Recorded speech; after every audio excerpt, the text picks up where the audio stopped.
Olá, dias de paz, luz e todo amor para nós. Bom, hoje então vamos para a nossa 20ª aula, continuando aí os nossos estudos, né? A Lei Aberta para a Nova Era, do livro Mistérios Desvelados. Né?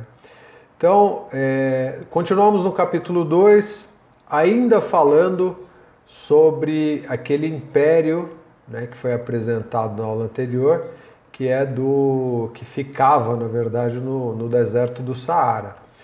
E o tema, de certa forma, é até recorrente, porque nós vamos falar sobre um assunto que trata hoje sobre a queda desse império, que aconteceu, né? Mas só recapitulando um pouquinho, né, retomando aí, o que nós vimos na aula anterior? Falamos sobre a consciência projetada, o Sogai Ballard aí tendo essa oportunidade de experienciar a consciência projetada e sendo conduzido pelo mestre, né, o amado mestre Saint Germain, dentro desse processo que, lembrando, consciência projetada é um recurso que todos nós podemos utilizar, não foi só o Sogai Ballard, claro, a gente lembra, o Sogai Ballard passou por um treinamento muito intenso nos níveis internos, né? Então o Sogai Ballard externamente, naquela ocasião em que ele encontrou com o mestre, ele não se recordava disso, de que ele estava passando por um treinamento quando ele saía do corpo físico, né? Então a mente externa, essa mente que a gente trabalha aqui, ela é muito limitada e por conta da personalidade também a gente acaba tendo aí diversos impedimentos, uma série de barreiras. Mas enfim, é o tal do ego que a gente vem conhecendo aos poucos, né? E já temos uma noção do que ele é capaz de fazer aí, de atrapalhar, né, o roteiro bem estabelecido, o roteiro elevado daquilo que é a proposta maior que vem sob as leis de Deus.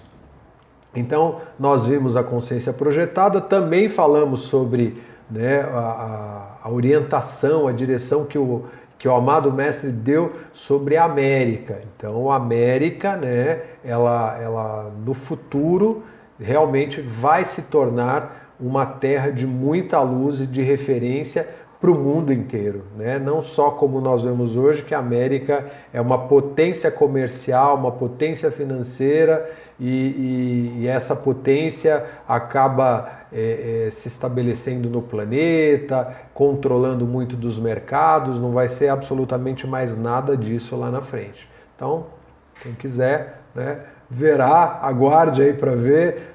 Mas quanto tempo isso? Não sei. Alguns séculos, provavelmente, né? A gente não tem como estabelecer. Agora falar, nossa, mas todo esse tempo?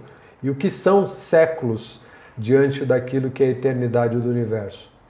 Quem sabe represente alguns segundos, né, do que a gente tem como referência em termos de tempo. Mas vamos lá, vamos acompanhando, vamos aprendendo e tentando cada vez mais mergulhar nessa grande consciência cósmica, né, que é o coração de Deus. E também falamos sobre o ouro, as benéfices do ouro, que não tem absolutamente nada a ver com também a questão financeira, com o valor monetário, com o poder econômico, como lastro, nada disso. Nada disso. O ouro tem uma energia, uma força muito poderosa, que é aquela que vem diretamente do próprio Sol físico. Então, como dissemos, né, num termo mais apropriado, são raios de Sol precipitados. Olha que coisa linda, né? Maravilhosa. Para muita gente isso vai soar como estranho, vai ser quem sabe aí uma questão conflitante para a mente, e falar assim, nossa, isso é muita loucura. Mas tá aí, né? Não estamos falando algo novo, na verdade isso sempre existiu, como já citamos em aulas anteriores, isso já vem, na verdade, através de grandes escolas do passado que mantinham, obviamente, esses ensinamentos muito bem guardados, ali selados, para que não fossem utilizados de forma egoísta e equivocada. Mas, enfim, então, breve resumo, só uma lembrança aí rápida daquilo que nós conversamos, né, do que a gente acompanhou através dos ensinamentos do mestre, passando pelo Sr. Guy Ballard. Agora, nessa aula, né, continuamos então nesse lugar, ou seja, nesse império, aquele lugar maravilhoso, com um palácio, né, um edifício deslumbrante, como foi descrito. E aqui, depois de toda essa apresentação, de toda essa experiência, né, de Sogai Balaji vendo, presenciando tudo aquilo através da consciência projetada, os governantes e mestres que acompanhavam, né, esse império naquela ocasião, eles perceberam que o apetite dos sentidos das pessoas estava crescendo, estava mudando realmente aí. Então por isso que eu falei que é um tema recorrente, a gente já viu isso acontecer em eras passadas, né? Apesar que a gente está aqui num período que foi genericamente, né, de forma mais global, citado. Então, em aula anterior a gente viu, né, que teve a queda do homem, teve toda essa... E aqui é exatamente o prenúncio disso, né, o momento em que está se aproximando a queda do homem. 70 mil anos, né, foi o período desse império, né, 70 mil anos aí para trás, e depois 50 mil anos foi onde aconteceu realmente, né, a queda do homem, se estabeleceu efetivamente, tá bom? Então, os mestres e esses governantes do reinado, do império, percebendo que esse movimento estava acontecendo, que isso estava numa crescente, eles entenderam que a situação vinha realmente caminhando para algo mais complicado, porque não havia o reconhecimento, né, do Deus interno, ou seja, não havia o reconhecimento da divindade que habita, que existe em cada um de nós. E era o que estava acontecendo naquele momento lá há 70 mil anos. Então, só existe um único caminho real para a felicidade. E esse caminho é efetivamente através da presença de Deus que habita o nosso coração, né? Esse Deus Pai e Mãe, né? Ou seja, essa força universal que não tem, não existe sexo, né? Como nós conhecemos aqui, sim a força potencializadora que é reconhecido, denominado como Deus Pai e Mãe, né? É essa inteligência cósmica, essa inteligência que governa o todo. Então, a partir daí, os mestres vendo isso, eles orientaram o rei, né, a promover um banquete. Olha, então você promove um banquete, chama aí todos os seus súditos, chama aí as pessoas que representam a população e nós vamos dar um grande jantar, fazer esse banquete para que as pessoas sejam comunicadas de algo muito importante. Então, o rei determinou que esse jantar, esse banquete fosse realizado, de acordo com as orientações que ele recebeu, obviamente, que fosse realizado no salão adornado de joias, era assim que era conhecido o grande salão, né? Então esse salão, de acordo com a descrição do Sogai Balaji, é mais ou menos assim, né? Tá lá no livro. Iluminado por globos autoluminosos que emitiam um brilhante resplendor branco. Já começa, né, com aquela sensação de uau. Estavam suspensos no teto mediante correntes de cristal. Puxa vida.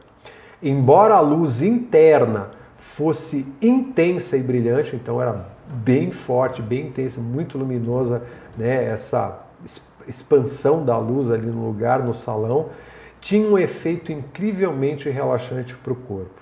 Então não agredia, não era incômodo para os olhos, era algo que realmente relaxava, uma luz muito forte, mas uma luz que tranquilizava, uma luz que dava esse conforto. E aos que se submetiam à sua radiação produzia uma grande serenidade e calma.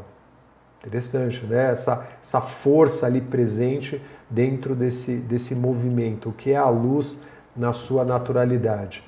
A luz do globo central acendia as joias como um desenho de girassol que formava o grande medalhão no centro do teto. Então, imagina isso. Quando eu li isso, eu tentei desenhar isso, né, na minha cabeça, imaginando como é que seria essa formação, né? Então, formava um desenho de um girassol, né, formando uma espécie de um medalhão no centro do teto. Então, algo assim que o Sr. Guy Ballard descreveu e que dá uma sensação realmente de algo, sabe, maravilhoso, uma beleza sem igual, né? E diz assim, a grande sala do banquete estava decorada profusamente, ou seja, com muito cuidado, com todo critério, e ordenada com 24 mesas, o salão cabia 24 mesas. Eu falei, mas 24 mesas até que razoável, né? Só que com detalhes. De ônix branco, e cada mesa cabia, ou seja, comportava 24 convidados. Então não era uma mesinha, sabe, de salão de festas que a gente conhece por aqui, né, ou na maior parte dos lugares, onde você tem lá meia dúzia de pessoas sentadas meio apinhada. Não, eram 24 pessoas sentadas ali nessas mesas. Então realmente fabuloso, né? 24 mesas e cada uma para 24 convidados. Então era um salão realmente muito grande, um salão imenso. Né? Então, nesse banquete, nesse jantar, os conselheiros e toda a sua equipe, né, as suas equipes, participaram. Então, os conselheiros do povo, aqueles que faziam a intermediação, né, eles foram convidados para participar. E o povo, obviamente, ficou muito ansioso, ficou sabendo desse banquete, desse convite que foi estendido aos conselheiros e toda a sua equipe, todos os representantes.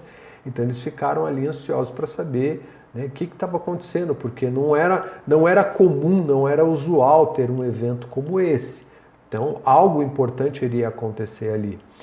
E ninguém imaginava qual era o tamanho da tristeza do rei, porque o rei sabia, obviamente, que o que se passava, né, e qual o resultado, qual seria a consequência, né, por conta desse, vamos dizer assim, desse banquete, onde se daria aí o alerta, o aviso e claro, já estava tudo pré-estabelecido nesse sentido de, olha, infelizmente as coisas estão caminhando para um lado onde a gente tem que tomar uma ação, uma atitude. E essa foi a orientação desses grandes mestres, né, ao rei. E o rei, com isso, ficou obviamente muito triste, e era um rei que era muito amado, muito respeitado por toda a população, né? Porque ele se dedicava integralmente, totalmente a esse propósito de ver o povo muito feliz, de ver o povo bem, de ver o povo, sabe, buscando essa elevação, sustentando essa elevação para que a felicidade realmente se mantivesse ali. Está um pouquinho diferente daquilo que a gente vive hoje, né? Os governantes, né? Aqueles que tecnicamente são os nossos líderes aqui, a gente não vê algo absolutamente nada parecido com isso. E, infelizmente, é ainda um caminho a ser traçado, aí, a ser percorrido, para a gente conseguir voltar para essa condição onde um monarca, né, um líder, um grande mestre ali se apresentando seja respeitado, porque naturalmente abraça todos os seus súditos, todas os seus irmãos de maneira muito sábia, muito feliz. Né? Bom, então as portas de bronze, enormes portas de bronze desse salão se abrem e uma música transcendental, sem explicação, o Sr. Guy diz, olha, algo assim, essa música vinha das esferas, não tinha nenhuma orquestra, simplesmente a música apareceu ali e aquilo soou de uma forma tão maravilhosa. E a família real adentra o salão, né, em vestes gloriosas, os convidados já estavam todos ali presentes e adornados, né, tanto o rei quanto os seus filhos, como já foi descrito, estavam todos vestidos de forma deslumbrante, né, com roupas, com joias, e claro, mais uma vez lembrando, eles não estavam ali, sabe, se exibindo, se expondo, né, ostentando joias, não, eles estavam exatamente utilizando toda aquela riqueza, toda aquela beleza para esplendor da glória de Deus e não para essa condição egóica própria, senão com certeza isso aqui não seria dessa forma, não teria esse cenário, muito menos o apoio, né, esse aporte, suporte dos grandes mestres. Né? Então essas joias eram usadas somente, né, para adoração de Deus. Esse era o grande propósito, eram joias de luz, de pura luz. Né? Então, tem um detalhe, inclusive o Sr. Guy Ballard comenta que nessa ocasião, né, em que estava acontecendo esse banquete, esse jantar, o rei, né, e os seus filhos, eles utilizaram pela primeira vez essas joias em público, né, diante ali dos representantes. Eles nunca tinham utilizado dessa forma, porque essas joias sempre serviram para que o rei e os seus filhos utilizassem esses recursos somente para adoração a Deus, para reconhecimento daquilo que é a luz de Deus. Né? Então, aí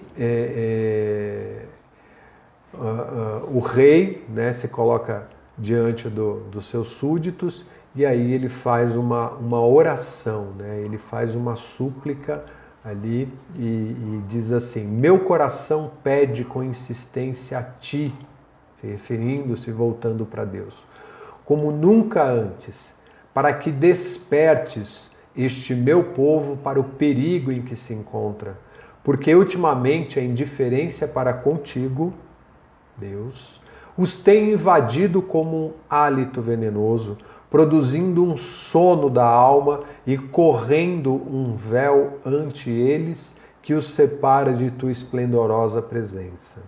Essa é a oração do rei e continua. Se eles têm que passar a experiência que consome e queima a escória e nuvens do ser externo, então te peço que os sustentes e finalmente os leves à tua eterna perfeição. Invoco a ti, Criador do universo, a ti, Deus supremo e onipotente. E assim o rei inicia, né, o jantar da noite, esse banquete, fazendo a sua súplica, a sua adoração, a sua reverência, né, a presença divina, aquilo que é, né, a manifestação de Deus na terra. Então, é uma forma de olhar através, né, do coração de Deus, solicitando, clamando por amor, luz, compreensão, despertar do que está sendo já observado em todas as pessoas que ali estão, né, a população. E o banquete começa, todos em silêncio, total silêncio, ninguém está ouvindo música, né, aquela música que a gente conhece aqui, né, começou a festa, então vamos lá que tem que colocar ali o DJ na parada para fazer a coisa acontecer. Não, todo mundo em silêncio, né, ali voltado para a sua introspecção, e nisso o banquete vai acontecendo, onde simplesmente aparecem, né, são precipitados a todo o jantar, ou seja, toda a louça, né, e guarnição ali é precipitado, simplesmente vem direto do universal, aparecem como mágica diante dos convidados e todos ficam realmente assim muito não só surpresos, mas também assim extasiados diante da beleza de toda essa louça e os alimentos, né, certamente o sabor ali de tudo que estava sendo colocado para que fosse apreciado por esses convidados, pelos súditos. Né? Então eles vão ali recebendo os alimentos, na medida em que vai acabando o alimento, esse prato, né, ele desaparece, aí aparece outro. Então é algo muito natural para aquilo que é a força poderosa do universo que vem através da consciência desses grandes mestres. Né? Então isso acontece de uma maneira muito simples, muito natural. E os convidados são, vamos dizer assim, recebem uma taça, né, que tem aí uma pura essência eletrônica, ou seja, é uma energia muito poderosa que vem como um líquido, né, como uma luz mesmo, ali na taça, e essas pessoas recebem essa taça para brindarem a Deus, para brindarem a consciência do cosmos. Então, eles tomam essa bebida, né, esse líquido, que é uma luz, e sentem uma energia muito forte.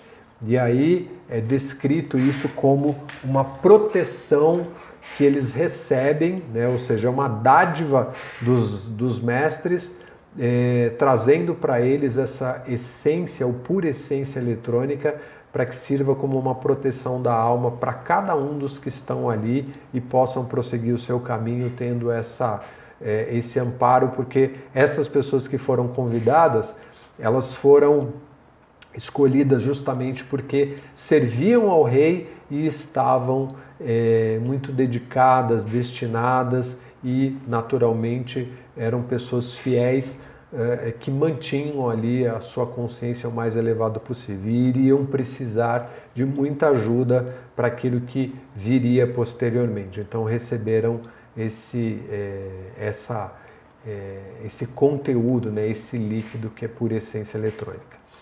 Bom, então a partir daí, né, feito esse reconhecimento a Deus, ao Deus interno, então nesse momento começa a se materializar diante deles uma figura, uma imagem, e todos ficam ali observando aquele momento e de repente aparece um alto mestre cósmico, um grande ser do qual eles todas as pessoas já tinham escutado falar, já tinham conhecimento, mas nunca tinham visto esse mestre.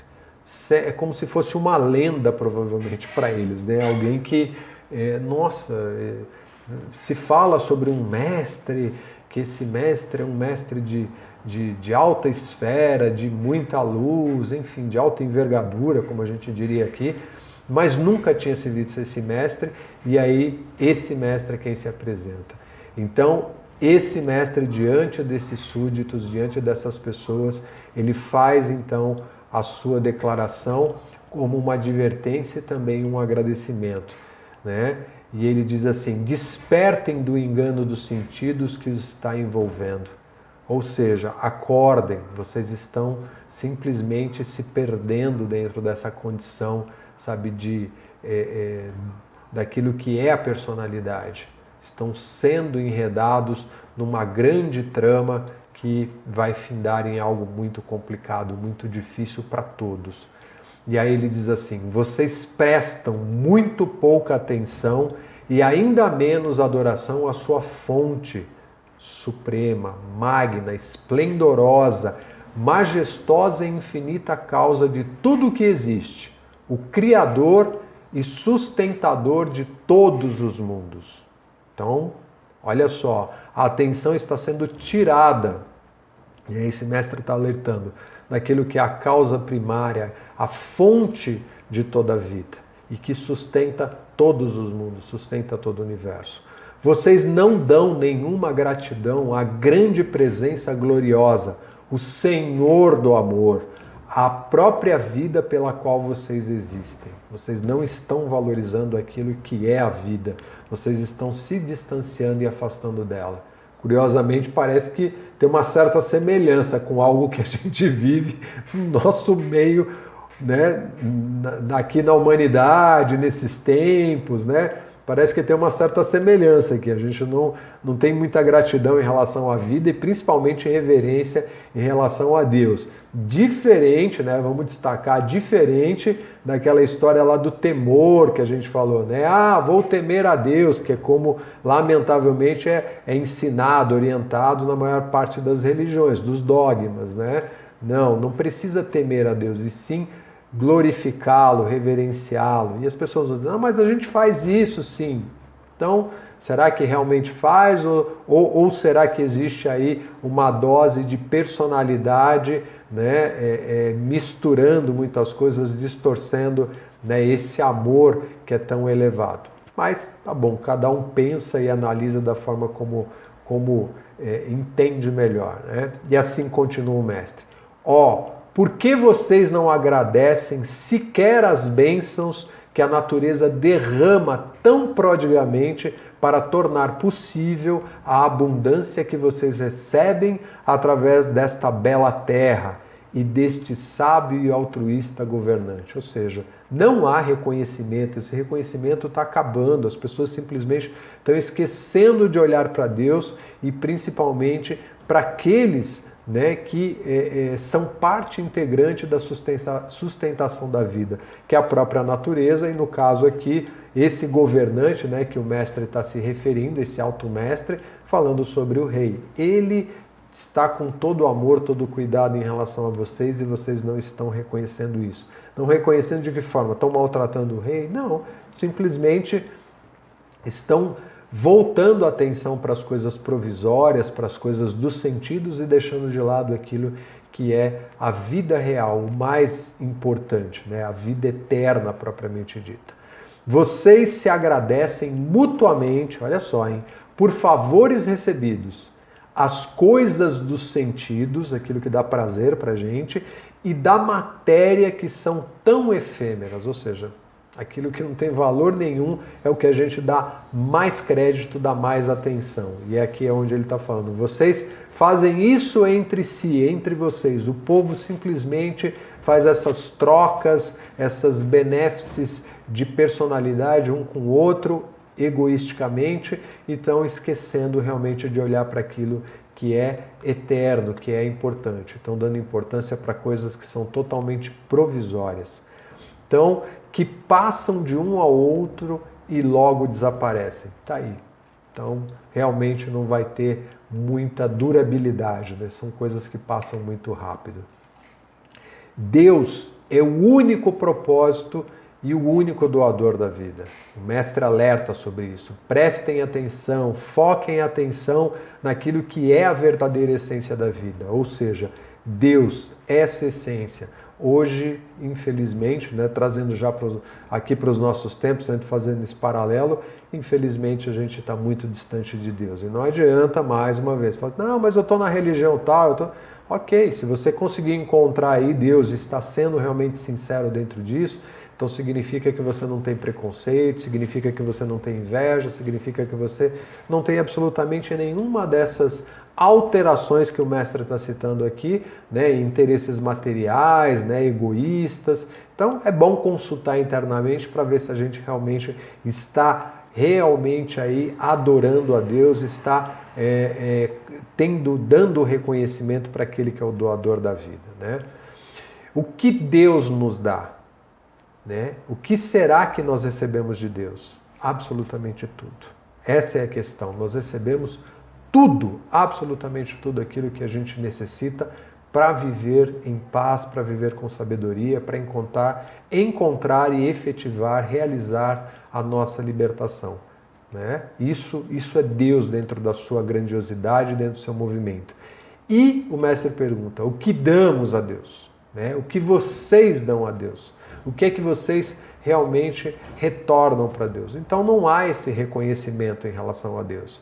Não é simplesmente, sabe, ir numa missa, num culto, num ritual X ou Y, que a gente está dando reconhecimento.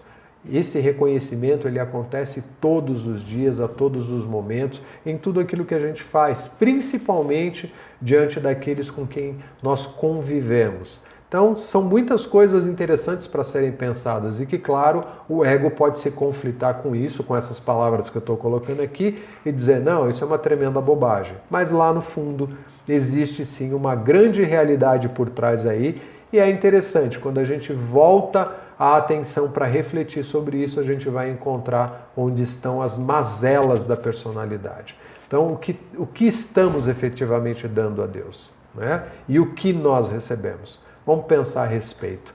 A única condição que o grande ser, Deus, exige para dar tudo é que se use corretamente para abençoar ao resto da criação com júbilo infinito, atividade harmoniosa e perfeição.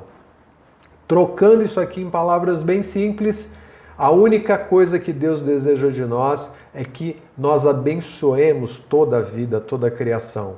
Não é isso que nós fazemos. Não é isso que a gente vê acontecendo com a natureza, não é isso que a gente vê acontecendo com outros irmãos, por isso as diferenças tão grandes, né, que existem no mundo, lamentavelmente, onde pessoas morrem de fome, pessoas adoecem, pessoas, enfim, não recebem ajuda, amparo, assistência, e dá para a gente ampliar isso muitas e muitas vezes dentro daquilo que é a nossa postura adotada frente aos nossos irmãos, dentro daquilo que é a nossa vida enquanto humanidade. Então, também mais um ponto interessante para ser refletido, porque a única coisa que Deus nos pede, né, que seria, entre aspas, a exigência de Deus, é que a gente doasse ao todo, a toda a criação, aquilo que nós recebemos como dádiva, como amor, como luz. E a gente não consegue reconhecer aquilo que Deus nos dá. Imagina então a gente tentar passar isso que a gente não reconhece para outras pessoas. Aí é a personalidade que toma conta mesmo e faz as coisas acontecerem de uma maneira bem complicada, né? Temos essa experiência no dia a dia. Então, nós somos os criadores das imperfeições e, curiosamente, lamentamos, culpamos muitas vezes, muita gente faz isso, né? Infelizmente, né? A gente, por diversas vezes ao longo da nossa vida, então a gente vai se lamentar de muita coisa e até culpar a Deus por aquilo que é o retorno do que nós mesmos fizemos. E muitas vezes a gente olha e fala assim, não, mas eu não fiz nada, foi o fulano, foi o ciclano, ou simplesmente foi uma tragédia. Nada acontece por acaso. Não existe absolutamente nada que não tenha uma explicação. Podemos não ter alcançado ainda essa sabedoria. Podemos sim não ter conseguido estabelecer a lógica dentro daquilo que é o movimento das leis, né, acontecendo através do que nós estamos experienciando. Mas tudo, com toda certeza, tem uma lógica muito grande. Nada acontece por acaso, então é interessante a gente observar que tudo, absolutamente tudo que nós temos, vem das imperfeições que nós criamos. Observe isso, observemos isso, né? Cada indivíduo, através de seu próprio pensamento e sentimento, mestre falando, atreve-se a trazer para a existência a discórdia, a miséria e a deformidade que se expressam na Terra. Então, somos nós os responsáveis pelo que está na Terra. Não tem absolutamente ninguém fora daqui que tenha responsabilidade por isso. Muito menos dizer assim, não, é a vontade de Deus. Não, não é a vontade de Deus. Deus não reconhece, não entra em conexão, absolutamente impossível Deus simplesmente reconhecer isso que está aqui. Nós somos os criadores de tudo que existe aqui e é exatamente isso que o mestre está apontando. Fiquem atentos, porque vocês são os responsáveis por toda a miséria que vocês criam, por toda a deficiência, por toda a deformação que vocês estão trazendo para esse mundo. Toda a criação de Deus atua por meio da perfeição e do amor. Então, não existe outra maneira da criação de Deus, ou seja, a criação pura, realmente se manifestar que não seja através de perfeição e amor. A Terra e a humanidade já teria sido destruída se não fosse pela misericórdia, pela benevolência, pelo amor de Deus através daqueles que são os seus grandes mensageiros, que são aqueles que sustentam o planeta desde muito tempo. Senão, a gente já teria realmente conseguido implodir a Terra, ter feito ela desaparecer do sistema solar. Mas por amor, por misericórdia, pela irmandade, né, que vem através desses grandes seres, dessas grandes inteligências, nós ainda nos mantemos aqui, né? Ainda presos aí a muitas coisas, com esse véu da ilusão, chamado véu de Maia, né, que encobre a visão, e a gente só enxerga aquilo que a personalidade quer. Mas temos a possibilidade e a oportunidade de nos liberarmos com toda certeza, é um fato. É o que a gente está vendo aí, aprendendo o tempo todo e insistindo, né? Então, quando se retira o amor, aí sim vem o caos. Então, na ausência do amor, nós vamos ter a destruição, vamos ter exatamente isso. Toda essa desordem que é chamada de caos.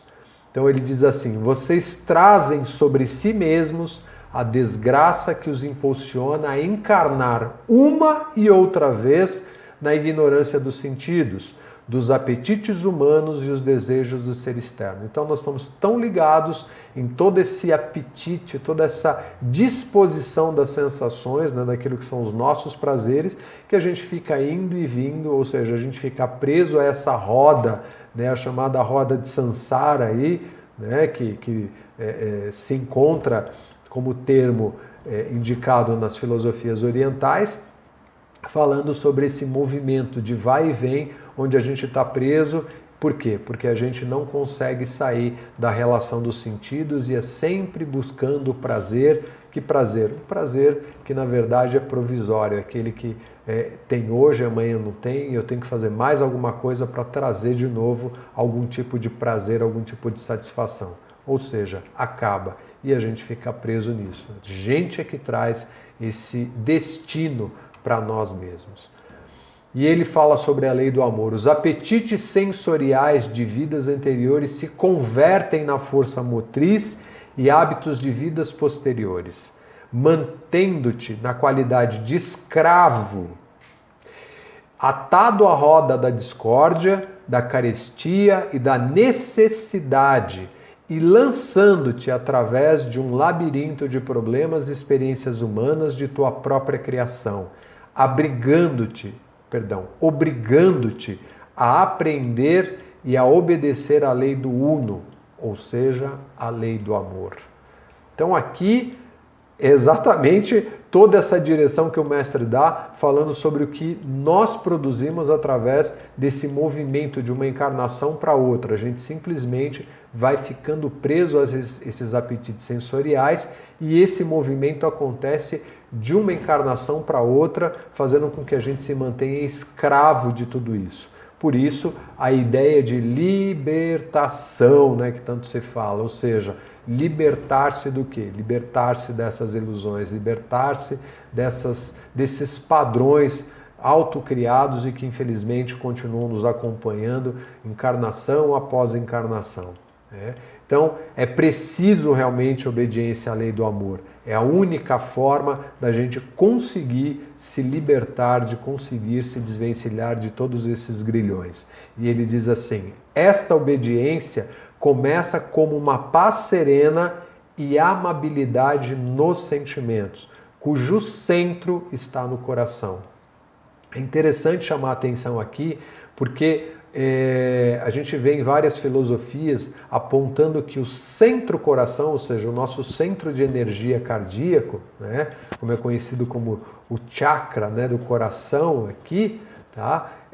Esse centro de energia é a partir dele que toda essa elevação acontece para os demais centros superiores. Então aqui é um outro estudo, mas que dá uma referência aqui para a gente entender que é esse coração, ou seja, essa representação que nós temos aqui da energia contida no coração, que é o coração verdadeiro, que é o coração imortal, né? Que não é o coração de carne que está aqui dentro, mas o coração de energia que faz parte, pulsa junto com esse, que realmente é por onde a gente consegue alcançar, né, essa realização através da lei do amor. Então, ele diz que quando nós obedecermos, né, ou seja, a obediência, ela começa com a sensação de paz, de uma serenidade, de uma amabilidade dos sentimentos. Ou seja, existe aí essa paz que excede todo o entendimento, como disse o nosso amado Mestre Jesus, né? A minha paz vos dou, né? Então, essa paz é a paz que nós precisamos, essa serenidade, porque no coração, a partir dele, nós começamos realmente, então, a nossa libertação. E como funciona a ação do amor? Aí o mestre diz, o amor é a base da harmonia e o uso correto de toda a energia vital. Sem amor não é possível encontrar essa sustentação da harmonia. Na experiência humana, isto se converte em um desejo no indivíduo de dar e dar e dar toda a paz e harmonia ao resto da criação. Esse é o caminho. Por isso que a gente escuta, né, tem as experiências daqueles que passaram por aqui, como já foi citado agora mesmo, o Mestre amado Jesus, que simplesmente é conhecido como o príncipe da paz. Temos Gandhi, né? Temos aí o próprio Buda, enfim, tem outros nomes tantos, né? Claro que para os contextos religiosos vão considerar um e outro não, mas são todos representações dessa paz, desse entendimento, né, do que é a compreensão sobre Deus, sobre a unicidade, né, do todo. E é aqui, o amor é a base da harmonia e uso correto de toda a energia vital, não há outra forma, né? Então, é assim que a gente vai realmente conseguindo estabelecer essa proximidade com Deus, doando e doando cada vez mais paz e harmonia para toda a criação. Esse é o primeiro passo, é o respeito em relação à vida, né? Então, algo legal para a gente pensar, refletir bastante, para ver como é que está a nossa efetiva doação, verdadeira doação, né? Não é só dar doação em dinheiro, em grana, ou às vezes, quem sabe, aí um outro tipo de doação. É aquilo que vem através da energia vital. Então, esse mestre alerta, um príncipe se aproxima. E esse príncipe que está se aproximando, ou seja, tem um príncipe aí que está vindo para esse reinado, ele está se aproximando, e ele vem com o interesse do quê? De desposar a filha do rei, essa joia preciosa, né, falando no sentido de beleza, de glória, uma filha, sabe, de tremendo esplendor ali, tamanha a pureza dela. E esse príncipe vem justamente com esse intuito, né, de alcançar essa filha do rei, porque ficou sabendo, né, que existia essa mulher tão linda, tão maravilhosa, a gente, né, já viu essa história antes. Então aqui o mestre alerta sobre isso, ele está vindo com esse intento. Então ele diz, vocês vão ser governados por esse príncipe e certamente vão se arrepender. E os convidados ali ficam espantados, falam, puxa, mas como não? Nós temos o nosso rei. Só que esse reinado, esse rei e essa família, eles serão retirados por conta de toda essa discórdia, esse desequilíbrio que a população está criando. E aí é onde começa o problema, que vai avançar até a queda do homem, como a gente vai ver.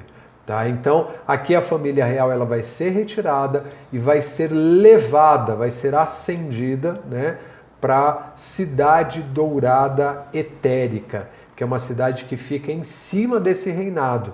É uma cidade que não pode ser alcançada, como esse mestre diz, e que o rei e a sua família, né, os seus filhos, no caso aqui, vão ficar ali protegidos, envolvidos, para que possam seguir o seu caminho, o seu destino, diante daquilo que é o desejo de Deus. Então, ele já dá o recado e diz, né, que esse príncipe usurpador aí, ele vai com toda certeza dominar o povo.